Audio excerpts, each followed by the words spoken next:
kapitbahay! Malalaman na natin kung ano ang dish ni Kuya Dudut sa ating mystery ingredient na keso. Parang halata na kung ano. Halata na. May manok, may ham. Ano yan? May cheese, tapos kulang na lang paaralan.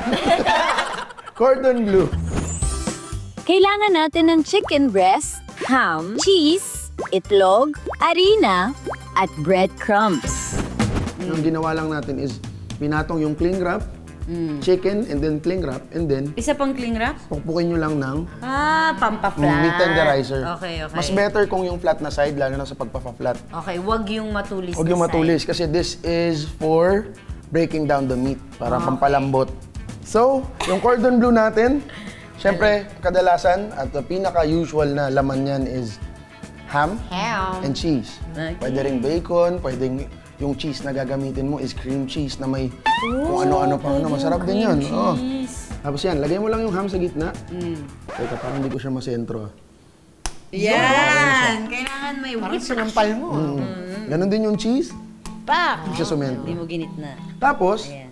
yung cling wrap, kaya natin siya nilagay dyan para makatulong sa pag-roll. Okay. Kasi yan, roll mo lang siya dyan.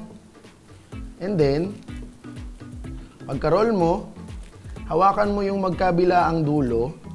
And then, ikot mo lang siya dyan sa loob.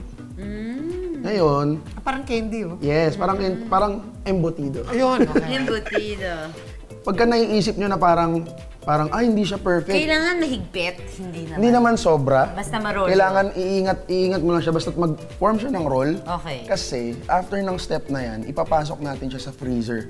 Oh. Just until mag-freeze siya na mag-firm. Pag nilagay sa freezer ng mga gano'ng katagal yung para tumigas Siguro, lang siya? kung yung freezer nyo malakas, mga 15 minutes, 30 minutes, Okay na firm na yun. Mag-firm na siya. Oo. Okay. Pero kung yung matagal, edi nyo na lang siya. Adobo. I-adobo nyo na lang po yung manok Hindi. para mas mabilis. At habang pinapatigas pa sa freezer ang ating manok, gagawa naman tayo ng sauce para sa ating cordon bleu. Kakailanganin natin ng mantika, butter, harina, gatas, chicken cube, at dried oregano. Ang gagawin lang natin is, alam ko magiging familiar sa inyo. So, Oil. Lagyan lang natin ng oil para lang ma-prevent yung butter mag-burn. Yung pala style. Ano, nagba-burn ba ang butter? Yes, kasi mababa yung smoke point niya kumpara sa oil. Okay. Ngayon, lagyan lang natin siya ng butter. Yung butter na yan, lalagyan natin ng flour. Oh. So, hindi mo na antayin matunaw? Hindi na, matutunaw na rin sila ng ano. So, equal parts lang ng butter and flour para magkaroon tayo ng roux. Roux? Roux. Ano yun? Yan. Social pakinggan. R-U-E? Tama ba? R-E-U? Huwag yun na daw po ipaspe. R-O-U-X. R-O-U. French. Yes, French. roux. Oh, very French. Oui. Tama po, French. Oui. French kasi this sauce na gagawin natin is one of the French mother sauces. So, Dapat pala hindi ka nag-chucky, nag-ratatouille ka na lang eh. dadagdagan pa natin siya ng flour. Okay. Ano yung kailangan mong consistency dyan? Kailangan lang nito ay Medyo malapot? medyo malapot. Kailangan niya ng sobrang lapot kasi siya yung magpapalapot sa ating Okay. bechamel. Okay. Bechamel is flour, butter, and milk. Okay na yung natin, lagay natin yung milk. Okay. Ang bango, Kuya Dudut! Slowly, yung first pour natin slowly, muna natin, isama muna natin, and then Nabubuo din siya. Oo.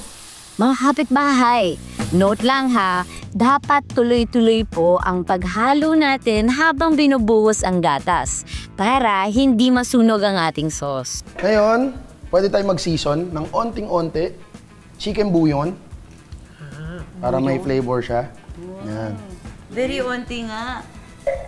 Ayan, lagay tayo ng onting oregano. Oregano. Yan. Ganda ng kulay. Ngayon, okay na to. Set aside natin. Okay. Palamigin natin dito. Yes. Pero mamaya, pag mas lumamig, lalapot pa yan.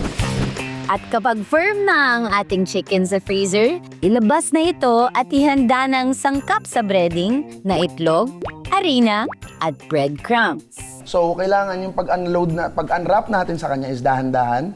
With love. Huwag niyo siyang wawalang yain. Parang Ganyan. treat her with respect. Binitin mo naman pati warik eh. Di ba? Para rumoli mag-isa, gentle.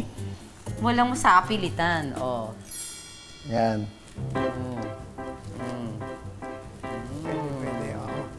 Una natin siya sa egg. Lagay natin siya sa egg. Papakita ko muna sa inyo. Egg, roll. And then, lagay nyo siya sa remove yung excess. And then, sa flour. Ngayon, gamit ko kanina yung wet hand ko. Kasi sa egg. Ngayon, this time, papasok ko siya sa dry na hand para hindi tayo makalat. Yun ang style. Yan. Tapos, egg ulit? Egg ulit. Oh, sabi ko na eh. Kasi paano kakapit yung bready? Yes. Gamit ang wet hand. Yes. Ay, hindi.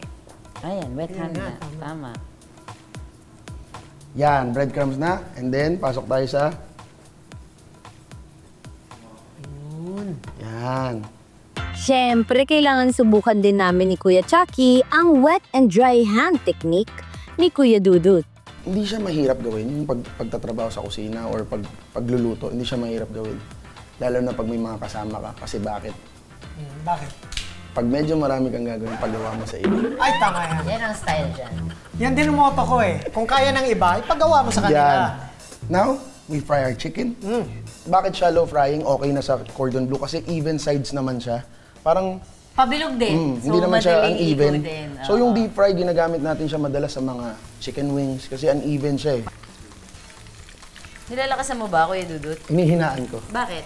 Kasi sa ganong kabilis na pagluluto, marahil hilaw yung loob. Ang ganda na ng kulay. Pwede na natin iahon to. Pwede na, dito na. Oo. Nakaka-excite. Ngayon, i-rest natin dapat siya, pero para lang makita natin, Kinakamay mo. hihiwain natin siya. Yan, dapat maganda yan, no? Defining moment of your life. Wow! Nakangiti ka. Hindi mo in-expect na masarap itsura. Ang cute ng itsura! Surprise! Tara na, kainin na natin. Kainin natin. Pwede na magtikiman time. Ready na ang sauce. At nag-iintay na ang ating pabadak.